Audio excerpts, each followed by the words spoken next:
Well, thank you very much, Jessica, and the California Partnership for Future of Learning for actually having me here. I'm so honored to speak on this topic, especially community school coordinator, especially since I've been one.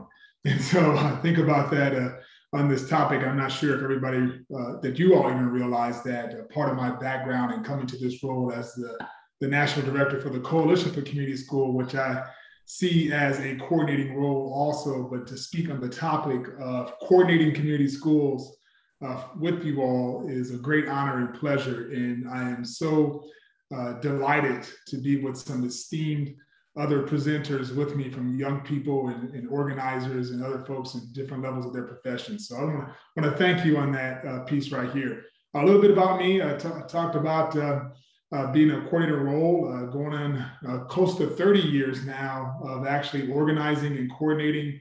Some experiences I could count, like 4 states, 7 counties, 13 cities, and me specifically in 48 different neighborhoods. And so that's a little bit how my practice started. I began to get credentials educationally as I got in my 30s and 40s. So I guess you would say I was a late bloomer in the education side, but just as was said earlier right there, I was looking for more just opportunities for me as a young man of color growing up in the areas I grew up. And so this is a pleasure to talk about community school coordinators. So you just imagine all the different things that are happening around our country right now, that happened over the last 2 years that we had, how coordination had became the key part of bringing our local communities together and caring for folks who were the most vulnerable during that time, but also often the most marginalized, not even having the opportunity to participate in the decisions that affected them most. A little bit about the coalition. Going to change that slide here. There you go. A little bit about the Coalition for Community Schools.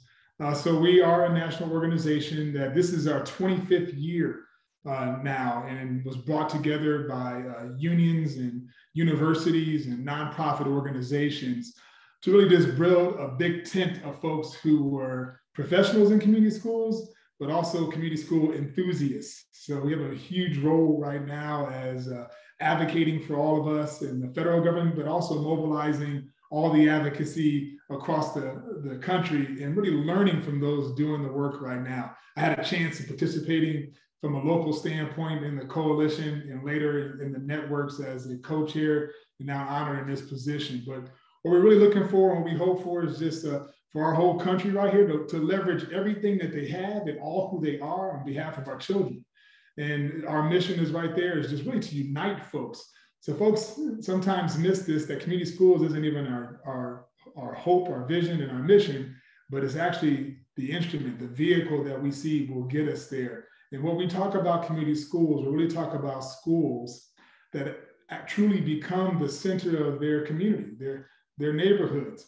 And they do that in a way where folks feel like they actually belong to the school and the community, that the families are actually healthier, and that communities get stronger, just collectively working for and with folks on a daily basis even. I want to talk a little bit about community schools, a little bit harnessing this. So we had a unique moment. I saw the $3 billion in California, historical amounts federally in more and more states, but $3 billion is a long way. So I want to talk about this before I get into the role of the coordinator, about harnessing community schools as a regenerative community development approach. So think about this, regenerative community development approach. We have been going through decades now of gentrifications, the undervalue of certain communities of color, migrant, immigrant, and refugee communities, young people with disabilities, but they live in these neighborhoods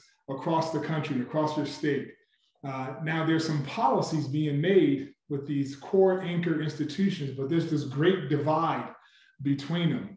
Well, community schools is a great vehicle to bring that together. Let me show you how. All of our families in those neighborhoods bring with them generations of wisdom. They have the will, they have the desire to make sure that this generation and future generations are better off. and they have a cultural wealth about them. This is not wealth in regards to speaking of money, but a cultural wealth. And these cross-sector institutions, they have with them the actual provisions we need, and they create their own procedures and policies. So how does that get informed? Well, let's talk about how these families can do this through a school. This is the greatest communication vehicle we have in the country right now. There's no other place you can think of that on at least 40% of the year, they did nothing else, 180 days out of the year, they have the ability to communicate with all the neighborhoods and the families, or the majority of the neighborhood and the families that actually come and touch their school, to participate in their school. But these families' lived experiences actually come together in schools. And when schools begin to communicate regularly with those families, they work with other partners around the schools to collaborate with each other on hopes and dreams. And that begins to get coordinated in such a way, we just learned that we call that a community school. So we learned that throughout COVID. Imagine if you have multiple of these, even if you're a rural community and you are the school in that area, if this happens frequently, you can design your own solutions to barriers you may be facing, or think of some great, cool ideas, innovations for future development that actually informs those folks who are making policy, even writing policy yourself. Thomas Jefferson once said that a strong democracy depends on a well-informed electorate. I'm under the belief that community schools can be the vehicle to keep that electorate well-informed, to make constant decisions. And when they are well-informed, make constant better decisions, they use those provisions, they create the procedures and practices, they adopt the policies created by communities, and become more efficient, effective, and equitable with their allocation of resources. And when that is passed through back to the community schools, they are the ones who are closest to it to become more equitable in their distribution of the resources for those to meet those who may have been missed, and oftentimes are, from those who sit in elected and executive positions. When doing that more frequently, we're able to move folks from the bottom of Maslow's pyramid. So I want to create a myth buster here that community schools is about wraparound services. It's not. If we just did that, we'll keep everybody just as beneficiaries. But including people in decision makers, they become emboldened to become contributors, and then they feel committed to become partners, and they themselves realize their own leadership abilities. When that passes through more frequently across the community schools, then we start seeing this population-wide results we all want. We want all people to be well off. We have democracy going throughout a whole in communities, equitable distribution of resources, and finally, impact in communities. So the key role for that, the role of a community school coordinator in the California Community Schools Framework practice, it says it like this: a coordinator is responsible for the overall implementation of community school processes, programs, partnerships, and strategies at the school site. Take it just from is responsible for the overall implementation of community school processes, programs, partnerships, and strategies at the school site. Take the word coordinator out of there. Imagine all the different positions across the state of California that requires a person who, and puts that person responsible for the overall implementation of the strategy, process, programs, and partnerships for their organization, regardless of what that is. You have to have certain skills. You're put in role as facilitator, you're a negotiator, you're a translator, you're a navigator, you're a coordinator in that a connector in that role. So you are now coordination. And I'll say that, and I'll save this for a later conversation of why that's important to realize. The level of person we're talking about, because of the level of responsibility, should equal the level of pay. I know you coordinators like to hear that. It should equal the level of pay of that. Well, how do we start selecting coordinators in schools? So talking to, in this position, I'm afforded to have a conversation. We actually had a community school coordinator meeting today. I wasn't able to attend this one, but get a chance to talk to coordinators, especially those who have been in your role 10 to 20 years and have gone through multiple transitions of staff, administrations, even at the district level.